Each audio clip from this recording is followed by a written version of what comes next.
Have you seen the Three Amigos? I've seen slideshows from Miranda. Haven't seen the actual movie, though.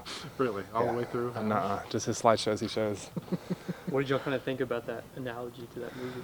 Oh, we love it. I think all his analogies are something special. Every time he says something that has to do with the analogy, it's always something funny and cool, but behind it, there's always a true meaning behind it. And, I think that's just his way of describing some things to us.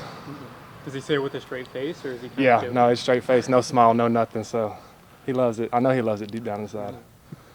Yeah, 4 days until kickoff. Are you guys chomping at the bit to play somebody else? Oh, yeah. Can't wait. I was just telling him, can't wait to finally hit someone else, hit another opponent, I can't wait for the whole atmosphere of the stadium, just the Friday going to the hotel leading up to the game, just the whole process. I love it. I'm ready for it. Even though it's your 6th year, do you still kind of get chills in that first game? Oh, yeah. If you don't get chills, I don't think you're ready to go play, I think you're going to get nervous.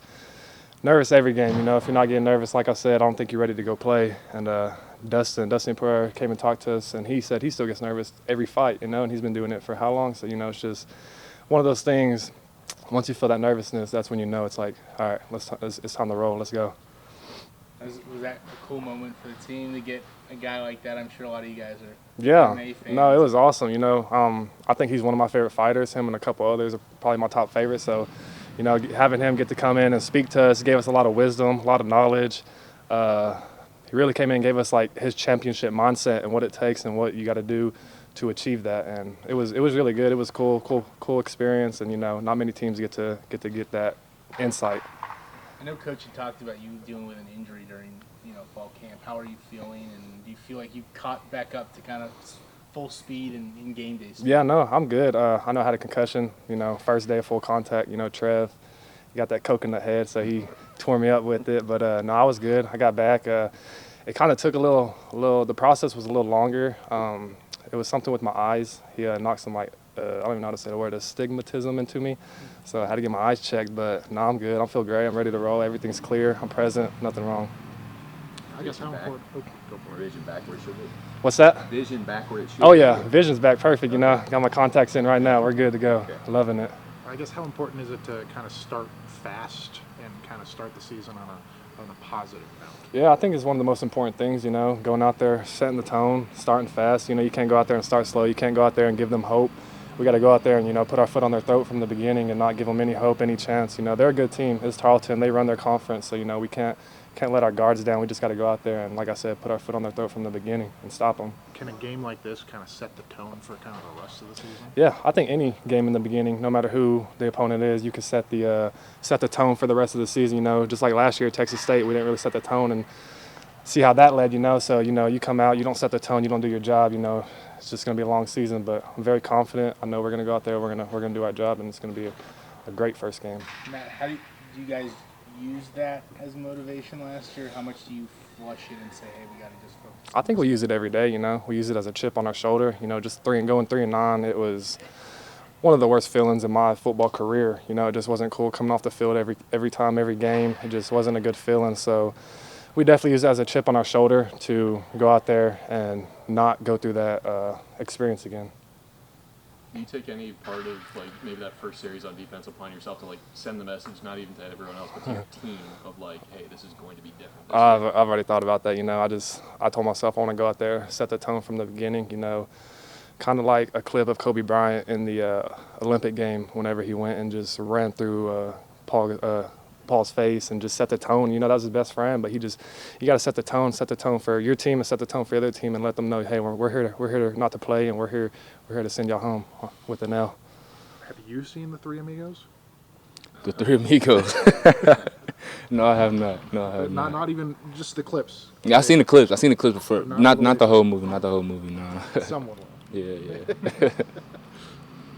I guess as you kind of take over as QB1, how do you feel, and how has this last week been kind of now that you're the guy?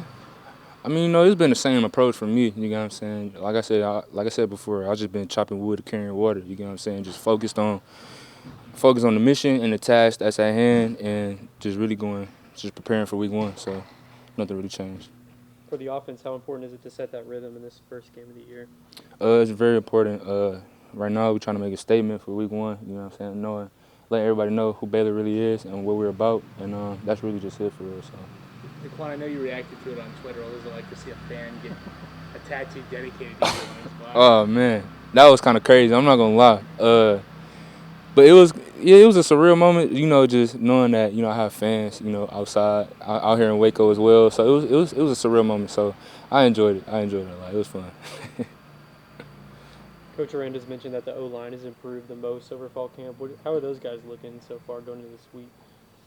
Looking good, real good. I'll say that for sure. Just steady improvements each day and each meeting. Having those questions, they'll come to me asking questions, I'll go to them asking questions just so we can clarify some things. But overall, I'll say the O-line is doing just fine. So nothing to worry about with them. So. I would talk about how over the summer you'd come all the way down from Detroit to Dallas to Florida, and why was that important for you? I mean, well, first, it's a new area, and I need to get the timing and the connection with my receiver. So I'm willing to do anything. You know what I'm saying, just to build that relationship. But just me and Hal just really working on the offseason. It's really starting to pay dividends, and I can't wait to see going forward this season. So. Do you think there's going to be a learning curve for yourself going from playing at the MAC and to playing in the Big 12, or does that matter at all? No, I really don't try to focus on that. Well, and I say that because at the end of the day, football is football. And it's kind of similar. Like I said, I came from a similar offense, so a lot of things is not, not like an oh snap moment. It's kind of like okay, even if I do mess up, it's all right. I know what I did there, and I can correct it the next time. So I'm really not, too phased on on that type of thing. So that's really much it. So. Nothing against the Glass Bowl, but have you imagined what it's going to be like the first time you run out in McLean Stadium with 50, 60,000 people screaming in it? Yeah, obviously it's different being in McLean Stadium, but I ain't gonna lie, I'm looking forward towards it. I'm excited for week 1. I can't wait to see all the fans out there roaring, cheering us on. So I'm excited actually. So I can't wait. What do you guys see from Tarleton? Very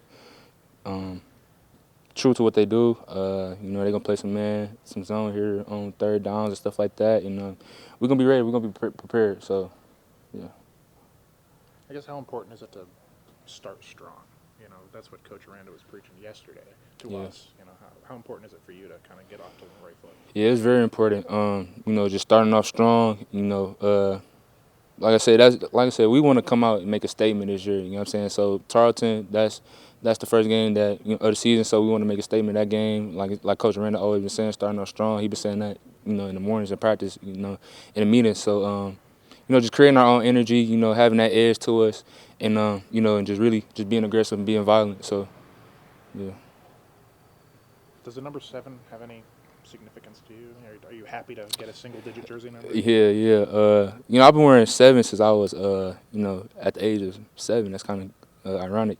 And my great grandma, her favorite number was 7, and she unfortunately passed away November 7th. So that's why I wear 7 to honor her.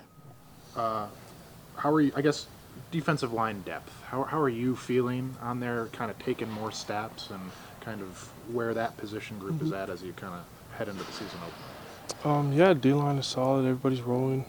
I have full faith in my boys with me and the young boys behind me. Are you taking on any more responsibility? Are you taking more snaps? Do you feel more of a responsibility in that regard? Definitely. I think everyone as a whole is feeling that way. We got a big game ahead of us. Really just trying to lock in and hone in on the little things for this week. To build off of what Matt said, how important is it to set the tone in this first game? It's huge, especially coming off of last year. It didn't start off right, and so it didn't end right. To me, a game's a game. Doesn't matter about the opponent, but for us, it's just an opportunity to fly around, be fast, and be right. How much are you guys stressing the line of scrimmage as an important area, considering especially Tarleton and how well they run the ball? Yeah, so I think Tarleton's O-line is probably their best position group on their team. So that's a challenge for us, and it's going to be a big zone, a lot of zone insert. They have some stretch, so that really just stopping the run will set up everything else. New number for you, single digit. What does that mean to you? It means a lot to me. I feel proud and honored by my teammates and Coach Aranda to be given number 9. I feel like it's my job to carry the torch for the single digits before me. You, I think in the first scrimmage or whatever, you were talking about how the offensive line was improving. Now that we're kind of a week out here, less than a week out, how have they improved since maybe that first scrimmage of the fall? The boys communicate. The O-line has they communicate really well. They work well together. It seems like they're tight on the string on those doubles and blocks. So it's good to see iron. I just think iron sharpens iron at the end of the day. Sorry, who are some of those guys that have improved on the O-line in particular? I would say Ryan Langell and Alvin. So I play more on the right side sometimes, and so I'm going up against them when we get good on good periods. And those boys bring it every day, making me better.